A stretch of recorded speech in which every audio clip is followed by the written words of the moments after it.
ಏನದು ಕರೆಕ್ಟ್ ಹಂಗೆ ತಾನೆ ಹೆಂಗ್ ಹೇಳಪ್ಪ ಆಯ್ತು ನೀನೇ ಮಾಡಪ್ಪ ಮಚ್ಚಾ ನಾನು ಹೇಳೋದು ಅರ್ಥ ಮಾಡ್ಕೋ ಹಿಂಗಿರತ್ತೆ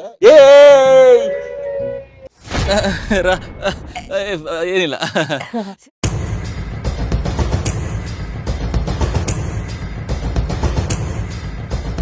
ಮಲ್ಲಿ dream destination My dream destination first time trekking. ಹೇಗ ಅನ್ನಿಸ್ತಾ ಇದೆ? ತುಂಬಾ ಖುಷಿ ಆಗ್ತಾ ಇದೆ. ಕೇದಾರನಾಥ ಹೋಗಿ ದರ್ಶನ ಮಾಡಬೇಕು ಒಂದೇ ಏನ್ ಏನ್ ನೋಡ್ತಾ ಇದೆ ಇವಾಗ ನಿನ್ ತಲೆಯಲ್ಲಿ? ಅದು ಹೇಗಿರುತ್ತೆ ಅಲ್ಲಿ ಹೋದ ತಕ್ಷಣ ಅಂತ ಒಂದೇ ಖುಷಿ. ಓಕೆ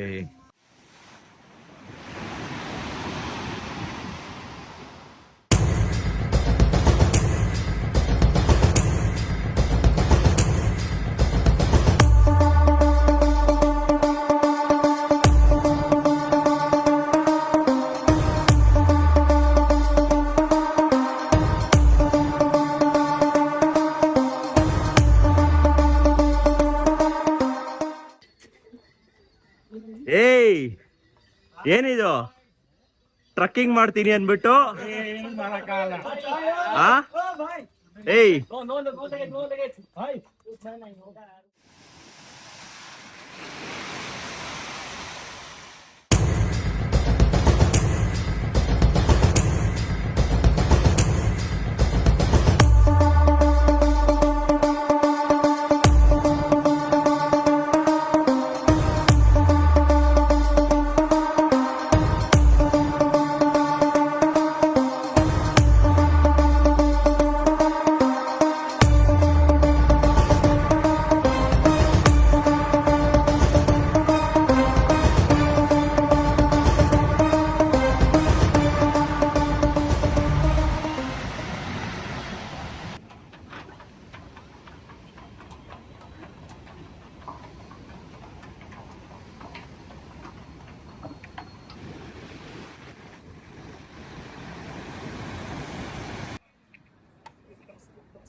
ವಯಸ್ಸು 70 ಮ್ಯಾಗ ಕೇಳಕ್ಕಿಲ್ಲ.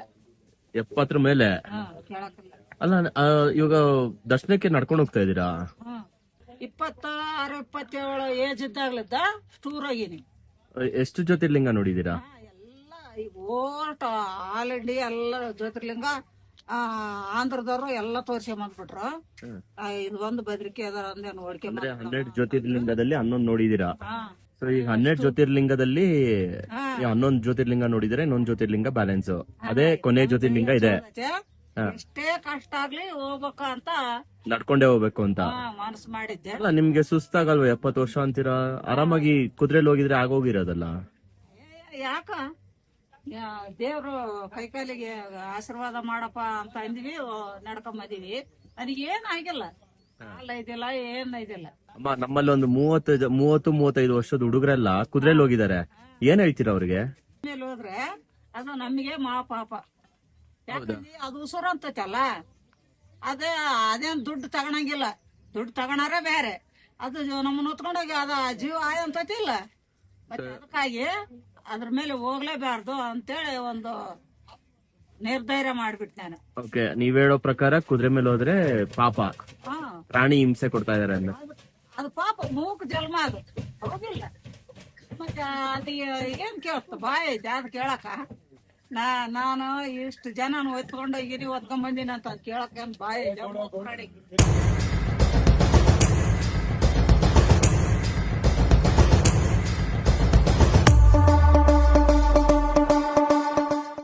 ಹಿಮಾಲಯದ ಶ್ರೀ ಕೇದಾರನಾಥ ಜ್ಯೋತಿರ್ಲಿಂಗದಲ್ಲಿ ನಾವಿಲ್ಲಿ ಇದ್ದೇವೆ. ಒಂದು ಸುಂದರವಾದಂತ ಒಂದು ದರ್ಶನ ನಮ್ಮ ಒಂದು ಯಾತ್ರಾ ತಂಡಕ್ಕೆ ಎಲ್ರಿಗೂ ಇಲ್ಲಿ ಪ್ರಾಪ್ತವಾಗಿದೆ. ಕೇದಾರನಾಥನನ್ನು ನೋಡ್ಬೇಕಾದ್ರೆ ಅಷ್ಟು ಸುಲಭ ಇಲ್ಲ, ಯಾಕೆಂದ್ರೆ ಪೂರ್ವ ಜನ್ಮದ ಸುಕೃತದ ಪುಣ್ಯ ಫಲ. ಇಲ್ಲಿ ಬರ್ಬೇಕಾದ್ರೆ ಅಷ್ಟೇ ಒಂದು ಪುಣ್ಯ ಬೇಕು. ನಮ್ಮಲ್ಲಿ ದುಡ್ಡಿದೆ, ಐಶ್ವರ್ಯ ಇದೆ, ಅಂತಸ್ತಿದೆ, ಎಲ್ಲ ಇದೆ ಅಂತ ಹೇಳಿ ಇಲ್ಲಿ ಬರ್ಲಿಕ್ಕೆ ಆಗಲ್ಲ. 2013ರಲ್ಲಿ ಭೀಕರ ಪ್ರವಾಹ ಉಂಟಾಯ್ತು. ಅಂದ್ರೆ ಉತ್ತರಾಖಂಡದಲ್ಲಿ ಪ್ರಸಿದ್ಧವಾದ ದರಿದೇವಿ ಅಂತೇಳಿ ಒಂದು ಮಂದಿರ ಇದೆ ರುದ್ರಪ್ರಯಾಗ್ ಜಿಲ್ಲೆಯಲ್ಲಿ. ಆ ಮಂದಿರ ಒಂದು ಡ್ಯಾಮ್ ಕಟ್ಲಿಗೋಸ್ಕರ ತೆರವು ಮಾಡಿದ್ರು. ಅಂದ್ರೆ ಬೇರೆ ಹೊಸತ್ತು ದೇವಾಲಯ ಕಟ್ಲಿಕ್ಕೆ ಪ್ರಾರಂಭ ಮಾಡಿದ್ರು. ಆ ದೇವಾಲಯ ಯಾವಾಗ, ಆ ದರಿದೇವಿಯ ದೇವಾಲಯ ಯಾವಾಗ ತೆಗೆದ್ರ ಒಂದು ವಾರದೊಳಗೆ ಉತ್ತರಾಖಂಡದಲ್ಲಿ ಭೀಕರ ಪ್ರವಾಹ ಉಂಟಾಯಿತು. ಆ ಭೀಕರ ಪ್ರವಾಹದಲ್ಲಿ ಮೊದಲನೇದಾಗಿ ಹೆಚ್ಚು ಒಂದು ಹಾನಿಯಾದ ಸ್ಥಳ ಅಂದ್ರೆ ಕೇದಾರ್ನಾಥ. ಆ ಸಂದರ್ಭದಲ್ಲಿ ತುಂಬಾ ಅಂದ್ರೆ ಗವರ್ಮೆಂಟ್ ಲೆಕ್ಕದಲ್ಲಿ 50-60 ಸಾವಿರ 5-6 ಸಾವಿರ ಅಂತ ಹೇಳ್ತಾರೆ. ನಿಜವಾಗಿ ಲಕ್ಷಕ್ಕೂ ಮಿಗಿಲಾಗಿ ಜನರು ತಮ್ಮ ಜೀವವನ್ನು ಕಳ್ಕೊಂಡಿದ್ದಾರೆ. ಎಷ್ಟೋ ಜನ ಇಲ್ಲಿ ಅಂದ್ರೆ ದರ್ಶನಕ್ಕೆ ಬಂದವರು ಈ ಜಾಗದಲ್ಲಿ ನೋಡಿ, ಈ ಜಾಗದಲ್ಲಿ ನೀವು 2013 ವಿಡಿಯೋ ಇದ್ರೆ ನೀವು ನೋಡ್ಬೋದು. ನಂದಿಯ ಈ ಜಾಗದಲ್ಲೇ ಸಾಧಾರಣ ಒಂದು 50-60 ಜನ ಸತ್ತಿದ್ದಾರೆ. ಎಲ್ಲರೂ ಕೊಚ್ಚಿ ಹೋಗಿದ್ದಾರೆ. ಆದ್ರೆ ದೇವಾಲಯದ ಒಳಗಡೆ ಇದ್ದವರು ಮಾತ್ರ ಒಂದು 30-40 ಜನ ತಮ್ಮ ಅಂದ್ರೆ ಜೀವ ಉಳಿಸಿಕೊಂಡಿದ್ದಾರೆ. ಆ ಸಂದರ್ಭದಲ್ಲಿ ಕೇದಾರನಾಥದಲ್ಲಿ ಪ್ರಧಾನ ಪೂಜಾರಿಯವರಾಗಿರುವಂತ ನಮ್ಮ ಕರ್ನಾಟಕದ ಹರಿಹರ ಮೂಲದ ಶ್ರೀಯುತ ವಾಗೀಶಲಿಂಗಾಜಿ ಅವರು ಇದ್ರು. ಅವರು ಪ್ರವಾಹ ಹೆಚ್ಚಾದಂತಾಗಿ ಅಲ್ಲಿಯ ಅಂದ್ರೆ ಅವರ ಒಂದು ವಾಸಸ್ಥಳದಿಂದ ಕೂಡಲೇ ದೇವರನ್ನು ಒಂದು ಕಟ್ಟಿಕೊಂಡು, ದೇವರ ಉತ್ಸವ ಮೂರ್ತಿ ಅಂತ ಏನೆಲ್ಲ ದೇವರ ಪರಿಕರ ಇದೆ ಅದನ್ನೆಲ್ಲ ಕಟ್ಕೊಂಡು ರಾತ್ರಿ ಬೆಳಗಾಗುವುದರೊಳಗೆ ದೇವಸ್ಥಾನದ ಒಳಗೆ ಬಂದು ಗರ್ಭಗುಡಿಯಲ್ಲಿ ಬಂದು ಮೃತ್ಯುಂಜಯ ಜಪ ಅವರು 2-3 ದಿನ ಕಂಟಿನ್ಯೂ ಗರ್ಭಗುಡಿ ಒಳಗಡೆ ಇದ್ದುಕೊಂಡು ಮೃತ್ಯುಂಜಯ ಜಪವನ್ನು ಮಾಡಿಕೊಂಡು ತಮ್ಮ ಒಂದು ಜೀವವನ್ನು ಉಳಿಸಿಕೊಂಡಿದ್ದಾರೆ.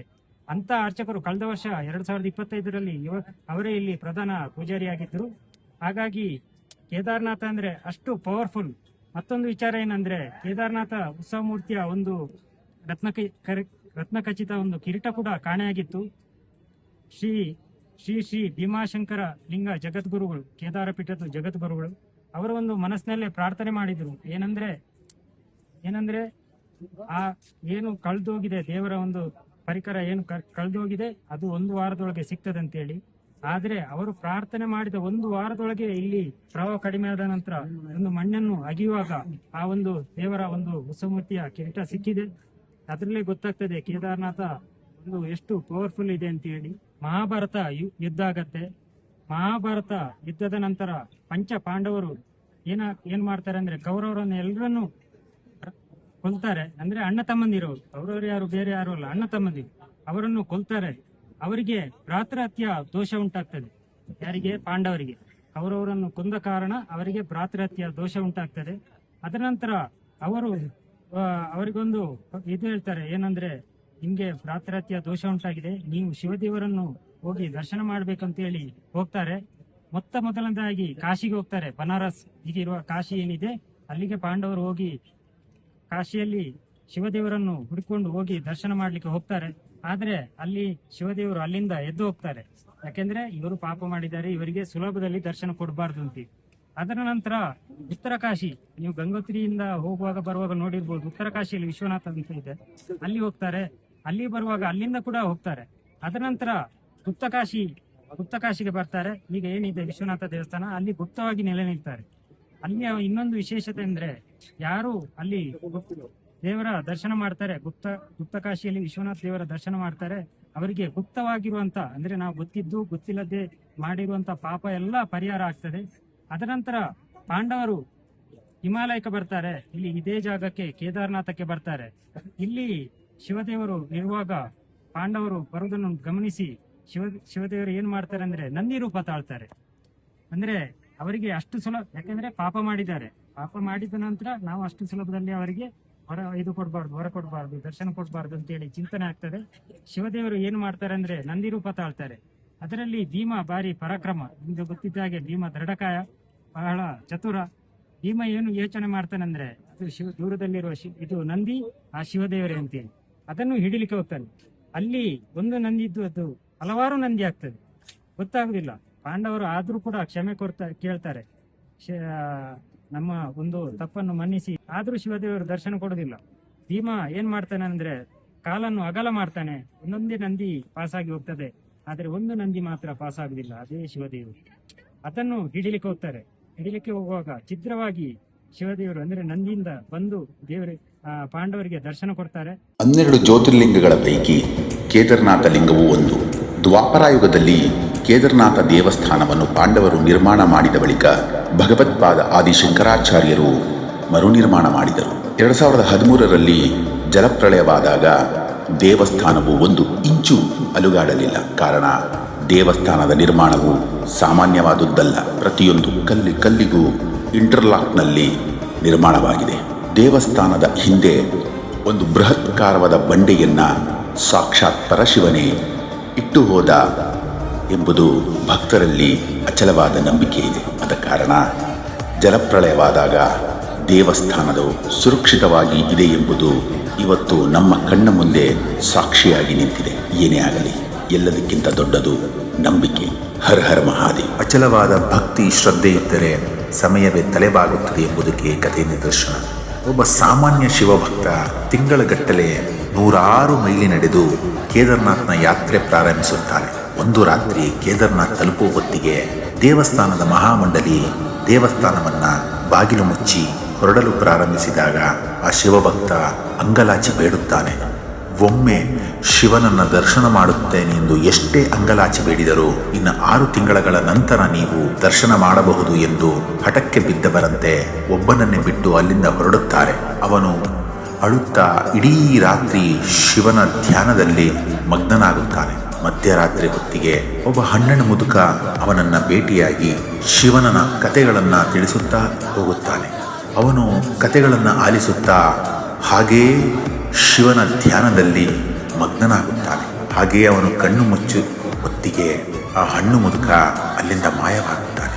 ಬೆಳಗಾಗುವ ಹೊತ್ತಿಗೆ ಆ ದೇವಸ್ಥಾನದ ಮಹಾಮಂಡಲಿ ಆ ಶಿವಭಕ್ತನನ್ನ ಭೇಟಿಯಾಗಿ 6 ತಿಂಗಳು ನೀನು ಇಲ್ಲೇ ಇದ್ದೀಯಾ ಎಂದು ಪ್ರಶ್ನೆ ಮಾಡಿದಾಗ ಆ ಶಿವಭಕ್ತ, ಅಯ್ಯೋ, ನೀವು ನಿನ್ನೆ ರಾತ್ರಿಯೇ ಇಲ್ಲಿಂದ ಹೊರಟಿರಿ, ಇನ್ನು 6 ತಿಂಗಳು ಬರುವುದಿಲ್ಲವೆಂದು ನೀವು ಬೆಳಗಾಗುವ ಹೊತ್ತಿಗೆ ಬಂದಿದ್ದೀರಾ ಎಂದು ತಿಳಿಸಿದಾಗ, ಇಲ್ಲ, ನಾವು 6 ತಿಂಗಳ ನಂತರ ಬಂದಿದ್ದೇವೆ, ನೀನು 6 ತಿಂಗಳು ಈ ಹಿಮಪಾತದಲ್ಲೇ ಇದ್ದೀಯಾ ಎಂದು ಗಾಬರಿಯಾಗುತ್ತಾರೆ. ಅವನು, ಇಲ್ಲ, ನಿನ್ನೆ ರಾತ್ರಿ ನನಗೆ ಒಬ್ಬ ಜಟಾರಿದಾರಿ ಒಬ್ಬ ಮುದುಕ ನನ್ನ ಬಳಿ ಬಂದು ಶಿವನ ಕಥೆಗಳನ್ನ ಹೇಳುತ್ತಾ ಕೂತಿದ್ದ ಎಂದು ಅವರಿಗೆ ತಿಳಿಸಿದಾಗ ಅವರು ಗಾಬರಿಯಾಗಿ, ಬಂದದ್ದು ಬೇರೆ ಯಾರೂ ಅಲ್ಲ, ಸಾಕ್ಷಾತ್ ಪರಶಿವನೇನೆ ಎಂದು ಅವನಿಗೆ ತಿಳಿಸಿದಾಗ ಅವನು ಕಣ್ಣೀರಿಡುತ್ತಾನೆ. ನಾನು 6 ತಿಂಗಳ ಕಾಲ ಸಾಕ್ಷಾತ್ ಪರಶಿವ ನನಗೆ ಕತೆ ಹೇಳಿದನೆ ಎಂದು.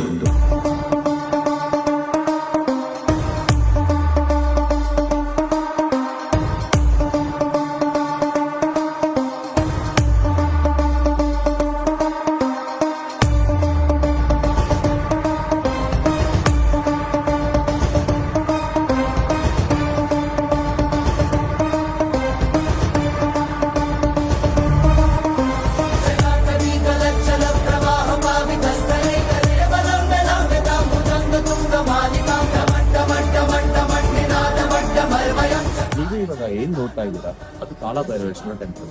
ಕೇದಾರ್ನಾಥ್ ಟೆಂಪಲ್ ಇಂದ 2 ಕಿಲೋಮೀಟರ್ ಆಗುತ್ತೆ. ಕೇದಾರ್ನಾಥ್ ಟೆಂಪಲ್ ಯಾರೇ ವಿಸಿಟ್ ಮಾಡ್ತೀರಾ, ಸೊ ಕಾಲಭೈರವೇಶ್ವರ ಟೆಂಪಲ್ ವಿಸಿಟ್ ಮಾಡಿ. ಕೇದಾರ್ನಾಥ್ ದೇವಸ್ಥಾನದಲ್ಲಿ ಒಂದು ವಿಶೇಷ ಪೂಜೆ ಇದೆ, ಅದೇ ಸ್ಪರ್ಶ ದರ್ಶನ. ಈ ಸ್ಪರ್ಶ ದರ್ಶನ ಬಂದು ಪ್ರತಿದಿನ ಬೆಳಗ್ಗೆ 5 ರಿಂದ 7 ಗಂಟೆವರೆಗೆ ಇರುತ್ತೆ. ಸೊ ಯಾರೇ ದೇವಸ್ಥಾನಕ್ಕೆ ವಿಸಿಟ್ ಮಾಡ್ತೀರಾ ಈ ಪೂಜೆ ಮಾಡ್ಸೋಣ ಮರಿಬೇಡಿ.